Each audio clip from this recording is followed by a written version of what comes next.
New footage and accounts from the USS Abraham Lincoln are revealing insane conditions on board. Sailors are dealing with broken toilets, moldy showers, rationed food, and up to 16-hour shifts. But conditions have gotten so bad that some crew members have reportedly tried to go overboard. Let's get into it. Let's start with what's actually being reported because it's brutal. Multiple sailors aboard the USS Abraham Lincoln have reportedly attempted to jump overboard during this deployment. A sailor went overboard earlier this month off the USS Abraham Lincoln, according to 3 U.S. officials, and was rescued within an hour before being medically evaluated. One official said the sailor had gone overboard wearing a life vest and wasn't injured, with the Navy treating it as a mental health episode.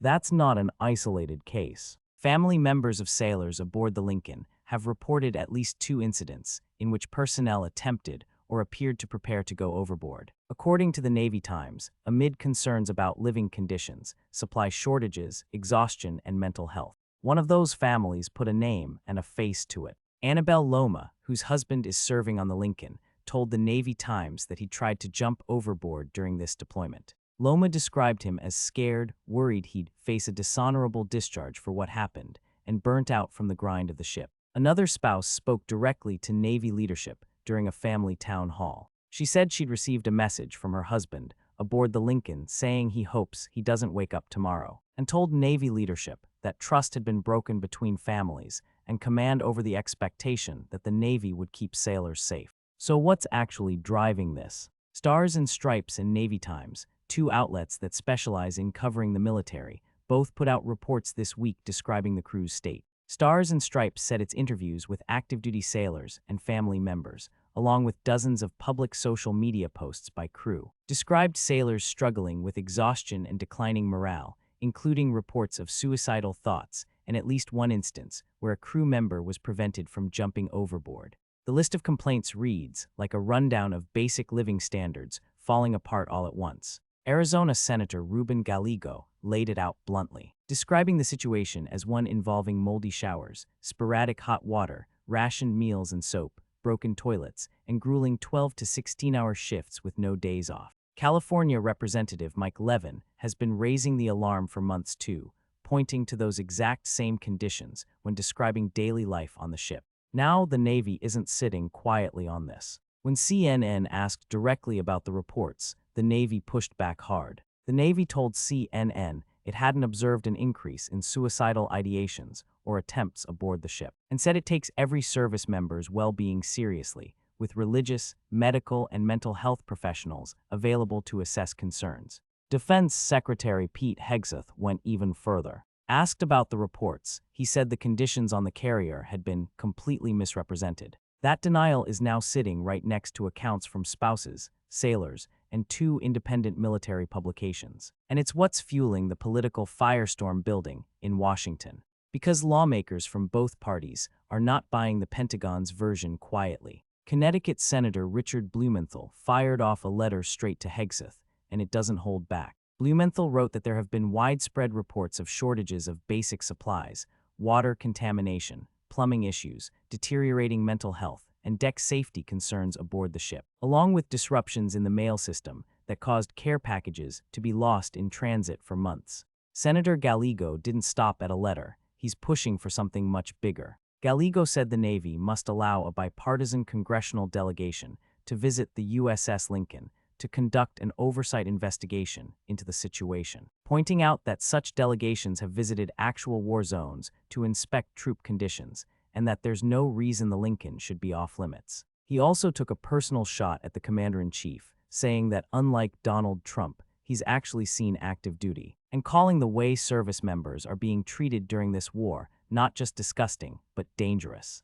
Then there's Mark Kelly, a senator who also happens to be a former naval officer and astronaut, someone who understands exactly what a long deployment does to a person. He called the reports of sailors trying to jump into the sea disturbing, and posted directly to social media that long deployments are hard, and they're a lot harder when the mission isn't well defined and there's no end in sight. Kelly attached mental health resources to his post, a small but telling detail. A sitting U.S. senator felt the need to publicly hand out a crisis line number over the state of an American aircraft carrier. So that's the shape of the crisis as it stands right now. Sailors going over the rail, families breaking the story to the press because they don't trust the chain of command to be honest, and the Pentagon flatly denying most of it. To understand how a $6.8 billion warship with more than 5,000 people on it got to this point, you have to go back to when this deployment actually started and why it never seemed to end.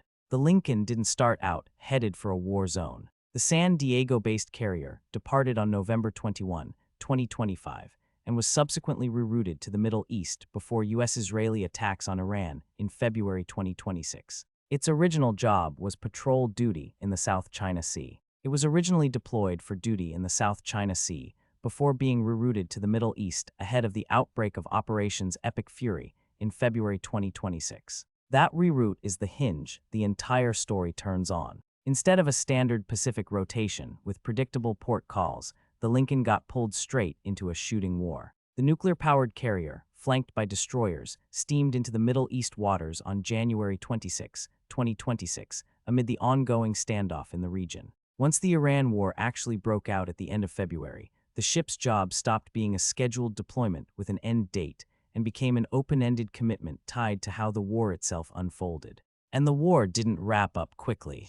Every time it dragged on, the Lincoln's deployment got pushed back with it, driven by the Trump administration's ongoing military campaign against Iran, which includes enforcing naval blockades and supporting airstrikes. The ship's mission has been extended multiple times. By the time reports started breaking in mid-August, the carrier had been at sea without a single port stop, for a length of time no other American carrier had ever hit. Blumenthal noted in his letter that the aircraft carrier, carrying more than 5,000 U.S. sailors and Marines, had been continuously at sea for a record length of nearly 7 months, surpassing any previous deployment of a U.S. aircraft carrier without a port stop. Other outlets tracking the numbers a day or two later put the figure even higher, with the Navy itself later citing more than 260 days at sea. Whichever exact number you land on, it's the longest uninterrupted stretch any American flat top has spent in open water, full stop. Why no port calls at all? That's the piece that turns a hard deployment into something closer to what families are now describing as a crisis.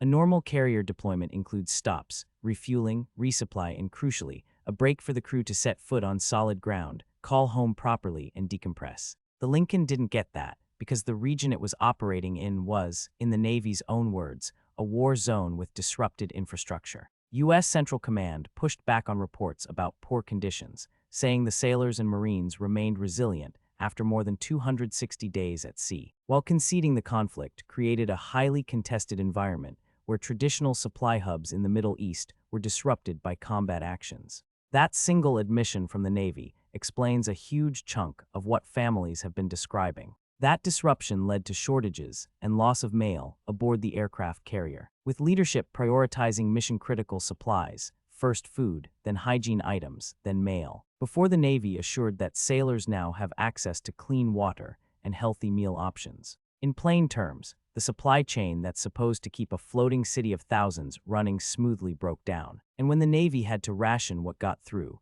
hygiene products and personal mail were the first things cut, followed only later by assurances that things had improved. It's worth remembering what the Lincoln actually is, because that's part of what makes this situation land so hard. This isn't a small vessel. It's described as a floating city of nearly 5,700 people, a $6.8 billion nuclear-powered strike platform that's the flagship of an entire carrier strike group. Every one of those thousands of people needs food, clean water, working plumbing, and some kind of routine to keep functioning for months at a stretch. When that system starts failing at scale, it doesn't fail quietly. It shows up in sailors' letters home, in spouses calling reporters, and eventually in a warship becoming national news for the wrong reasons. There was supposed to be relief. In one conversation with families, Acting Navy Secretary Hung Cao said the Lincoln would be relieved by the USS Theodore Roosevelt Carrier Group, but he didn't specify when. And originally, the ship wasn't even supposed to be out this long in the first place. The deployment, which was originally set to return home in May,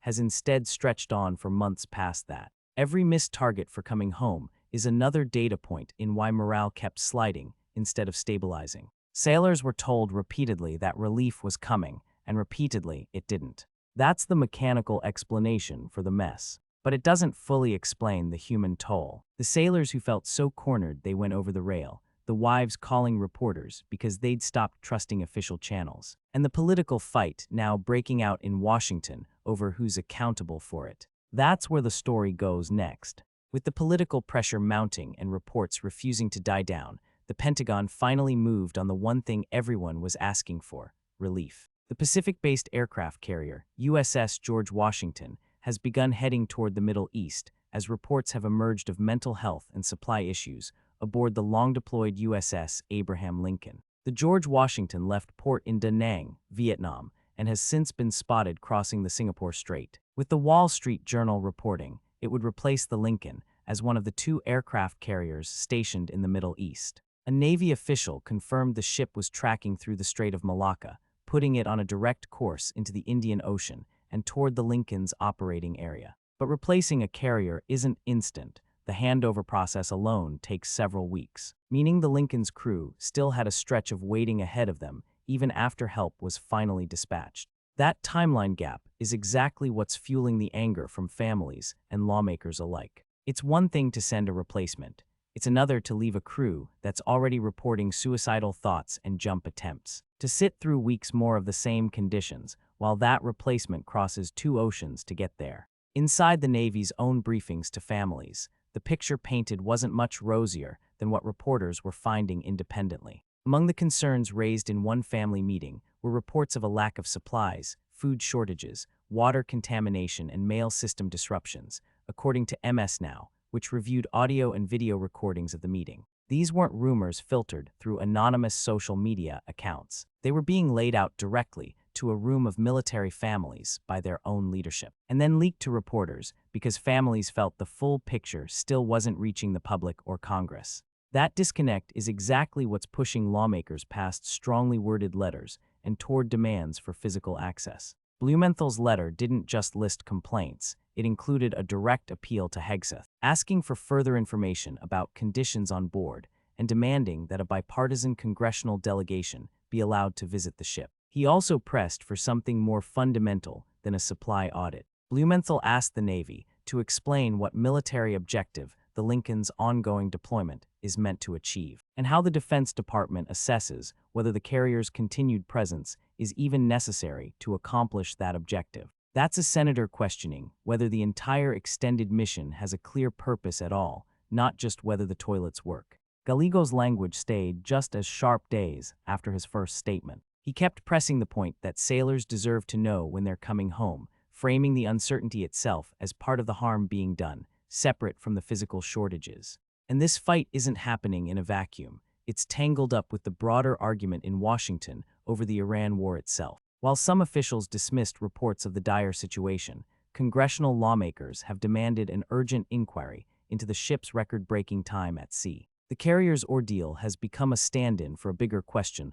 lawmakers are asking about the entire campaign. How long is this supposed to last, and who's accounting for what it costs the people actually fighting it? On the other side, the Pentagon and Central Command have kept their position consistent.